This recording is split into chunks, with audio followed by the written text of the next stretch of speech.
I probably wouldn't have been so annoyed by the sound of the doorbell if I hadn't just turned on a soccer game and sat down with a beer.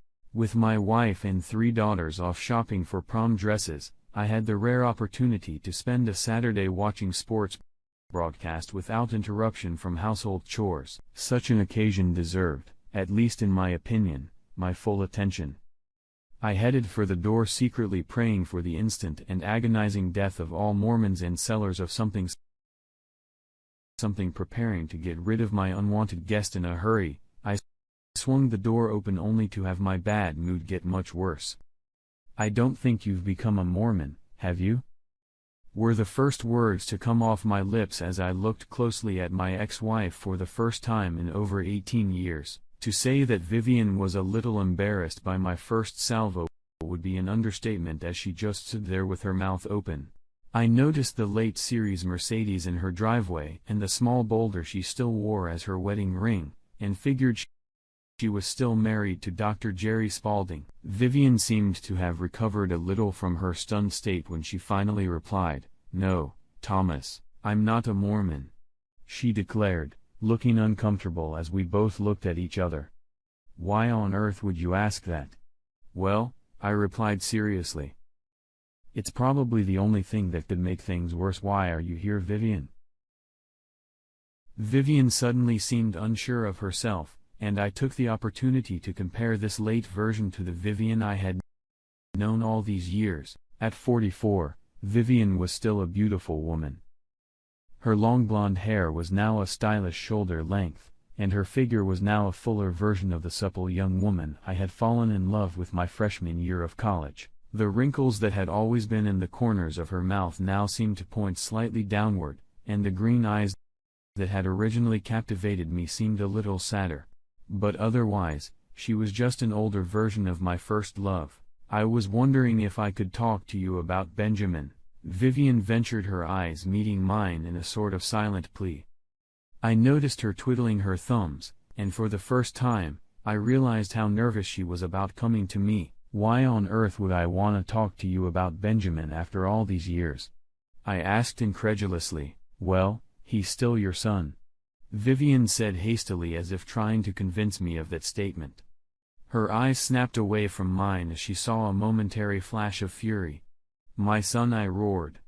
"You have the nerve to come here after what you did to me and say that?" I actually sputtered, droplets of saliva flying out of my mouth as the anger consumed me. "I knew this was a bad idea," Vivian muttered, turning away from me. "I just had to try." Surprisingly, I heard my wife's voice in my head. Allison, who had pulled me out of the broken, bitter wreck that I was and helped me rebuild my life, so that I could be proud of myself, seemed to stand beside me and comfort me. "Talk to her, end it." Before Vivian could come down from the porch, I called out to her. "Viv, wait. We need to talk." She turned to me as I waved her toward the open door. "Let's go inside and sit down." Vivian cautiously approached me and stepped through the door, taking in the atmosphere of a middle-class family home built around 3 precocious young women. I led her into the kitchen and started brewing coffee as she sat down at the kitchen table. "Still cream? No sugar?" I asked, busily preparing our coffee. In response to her affirmative nod, I finished and handed her the mug. Taking a seat across from her, I set the ball rolling. "So tell me what's going on." "Well," Vivian began cautiously, "as you probably know, Ben has always been a bitch to punish, but in the last few years, he's gotten a lot worse." I interrupted her before she continued. "How do I know Ben's in trouble? I've had no interest in you or Ben since you left when he was less than a year old until today." Vivian seemed a little surprised by my statement, though I had no idea why. Between her and her rich doctor boyfriend, my access to Benjamin was a battle I couldn't and wouldn't win. "I just thought you'd try to keep up with what was going on in his life." Vivian slowed her step and stopped, seeing by the look on my face that this lunge of hers was going nowhere. "I just wanna say how sorry I am for the way I handled our breakup." She tried again, staring at her still nervously intertwined fingers. "I never had any intention of hurting you. She looked up to see how I was handling that distinct line of shit. Whatever she saw on my face seemed to convince her to start over. Anyway, for the past few years, Ben had been in trouble for a variety of reasons, including stealing, fighting, and most recently, drugs. She sighed as if preparing for what she was about to tell me. 2 weeks ago, he got into a fight and beat up another guy really bad. There were drugs and guns, and well, now that he's turning 18, they wanna charge him as an adult. There were tears in her eyes as she looked at me again. Jerry abandoned him and didn't even hire a lawyer to defend him. He says Ben deserves to be in jail for everything. For everything. Everything. Maybe you. Vivian stopped, and I offered her a tissue to wipe her eyes. I know I have no right to ask you after everything that's happened, but I can't bear the thought of him in that horrible prison. He really is a sweet boy. He's just. I let Vivian slow down and stop. Her breathing was ragged as she tried to control her emotions. Vivian looked at me, waiting for my response as I took a sip of my coffee. I stared out the window for a moment, contemplating what to say to her. Vivian, do you remember the movie? Let's switch places, I asked, looking out at the soothing panorama of my backyard. Vivian was confused again when she answered. You mean the one with Eddie Murphy? You made me watch it as part of our Christmas movie marathon. What does that have to do with? I raised my hand to stop her. Besides being one of the greatest movies ever made, there was a strong philosophical question at the heart of the movie. I continued, knowing that Vivian was more than a little puzzled by what I was getting at. Mortimer and Randolph Duke argued about nature versus nurture. They wondered if it was simple genetics or nurture that allowed a person to succeed, so they did a little experiment to see which one was right. I could see that Vivian was getting more confused by the second, so I thought I should focus on the story a bit. These guys were billionaires, so it was easy for them to do an experiment like this. It would be nearly impossible for a simple guy like me to set something like this in motion. Hypothetically speaking, an ordinary guy like me, given the right circumstances, could set up an experiment of my own. Vivian's patience had apparently run out with her last sip of coffee when she exclaimed, Thomas, what the hell are you talking about? I thought it best not to look into her eyes as I continued. Let's say a normal guy, deeply in love with his wife and excitedly awaiting the arrival of his firstborn, hears a horrible, horrible rumor. One that seems to indicate that the woman he has spent the last 8 years of his life with, worshipping and building his life around her, was actually having an affair with some doctor where she worked. At these words, I heard Vivian sigh. Suppose this poor man refused to believe these rumors. He believed so strongly in the strength of his wife's character and her love for him that he would not have accepted this disgusting insinuation until the wife of the said doctor showed him transcripts and photographs, proving that his wife was not only a two-faced whore, but that the child she was carrying was from her lover. And that since she and her douchebag boyfriend couldn't get married until he finalized his divorce from his current wife, she planned to pass the baby off as her husband's child until she and her boyfriend could be together. The doctor even mentioned with a laugh about getting child support. I looked at a shocked and distraught Vivian, and looking her straight in the eye continued. Of course, this is all hypothetical. Shitty people like that don't exist in the real world. As Vivian began to sob quietly, I continued further. Now imagine this poor guy is looking at the options available to him, and he doesn't like any of them. And this dumb son of a bitch just absolutely hates every avenue open to him. Every night, he comes home to his seemingly loving wife and watches her belly grow. And as her belly grows, his love for her dies. Day by day, inch by inch, he feels his heart grow cold. I looked at Vivian to see what she thought of my story. But she continued to cry quietly, putting her elbows on the table and wrapping her arms around her head. But then in the midst of his agony, a beautiful Christmas movie gives him an idea. Suddenly, his miasma of sadness is pierced by a sense of purpose. And from that day forward, he moves toward his goal with an assertiveness that surprises even himself. He may not be as smart as a hospital CEO, although between you and me, Vivian, he did deny himself everything and paid for that horse grad school tuition or an ER doctor, but he was still pretty smart. Assuming, hypothetically speaking, of course, that he befriended all the nurses and staff who would deliver babies, work in the hospital nursery, even the newborn care team. Heck, he might even be with them at the hospital Christmas parties, accompanying his wife. He might see them many times as part of the childbirth classes. He may have even met some of them for coffee as a nervous dad to be in need of support. Well, Vivian, I don't need to tell a smart person like you that a man like that, with the help of the doctor's vindictive wife, might get a chance to do something to finally prove the great Mortimer and Randolph Duke hypothesis. I think at this point, Vivian began to realize where this story was going.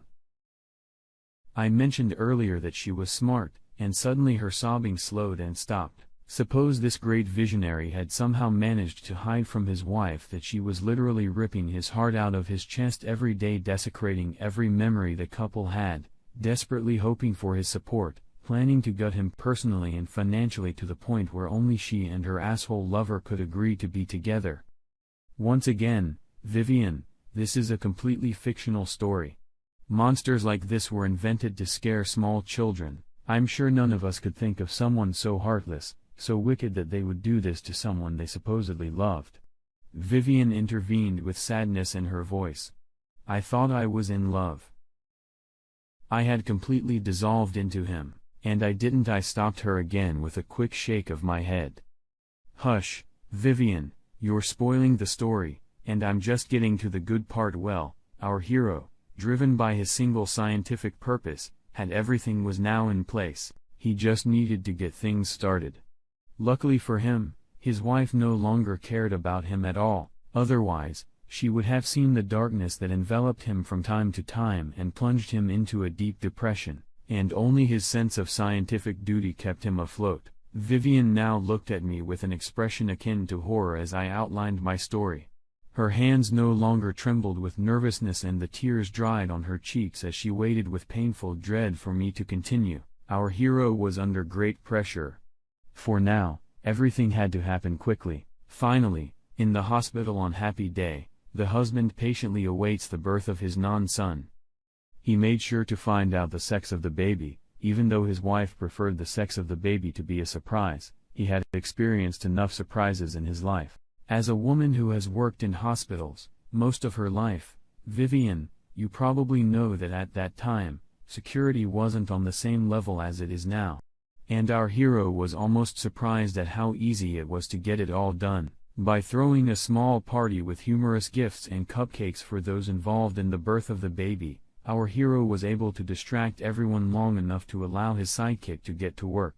Theoretically, his sidekick could have been the doctor's wife, who felt that her inability to have children may have led to her scumbag husband knocking up the whore he was working with.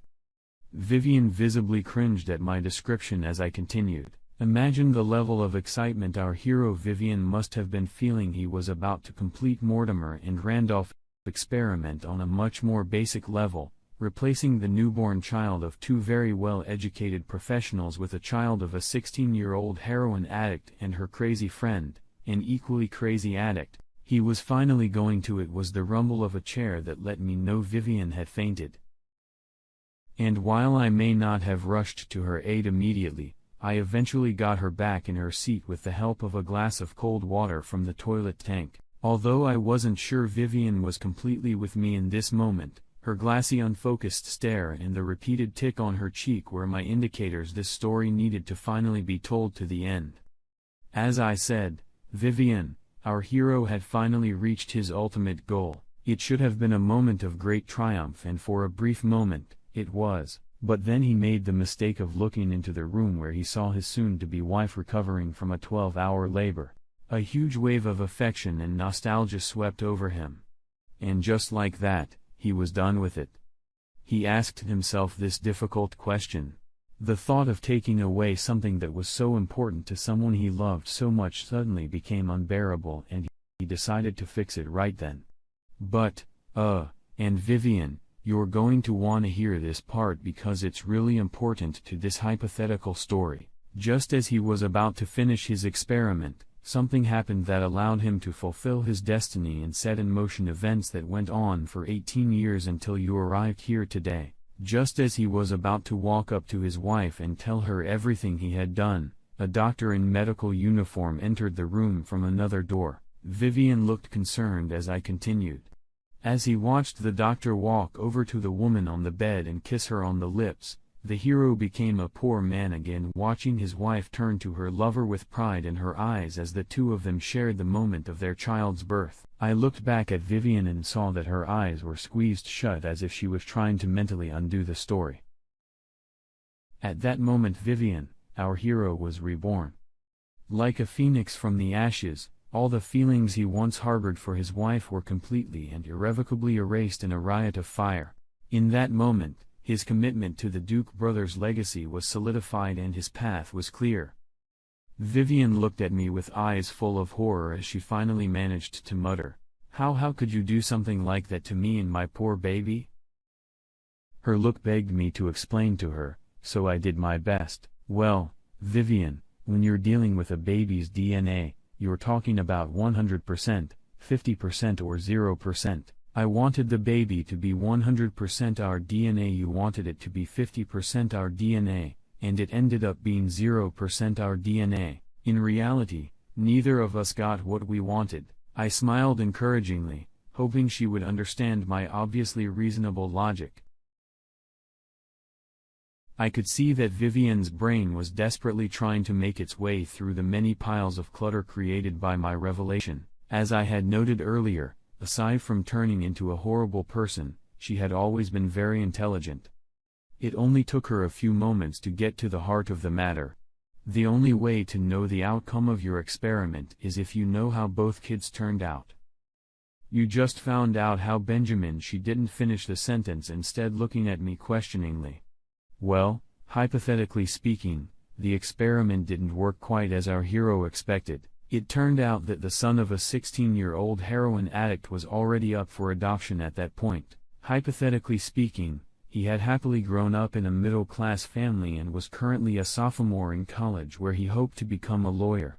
If he goes through with it and becomes a lawyer, he will find himself, in the hero's humble opinion, in a much better position than Benjamin. I don't think Vivian agreed with my view of the situation, and I could see the wheels turning as she tried to figure out a way to get what she wanted. "Do you know what college he's attending?" she asked, hopefully. I replied, "I don't know." "You can put your DNA on the registry and see if he can find his biological parents if he wants to look, of course. Other than that, you'll never hear from me again. Anyway, it's all hypothetical," I concluded with a smile. "Plus," I added, "you have a son that you and your fool of a doctor have been raising for the last 18 years. Let's not forget about Benjamin." Sure, Vivian muttered, slowly heading for the door. Knowing how long her loyalty to me and our marriage had lasted, once she saw what she thought was best, I had a strong feeling that Benjamin would soon be on his own. Walking out the front door, Vivian turned to me. "Thomas, for what it's worth, I'm truly sorry until you explained to me." I didn't let her finish. "Vivian, it's all right. I'd like to think that the last 18 years of fighting between you and Jerry while raising someone else's problem child has made us equals." Vivian started to respond to my ingenious smile with a smile of her own before she considered what I had said, and her smile turned into a frown. Before she could ask how I knew what was going on in their marriage, I had already turned to the TV and closed the door. Maybe I'd make it to the second half of the game.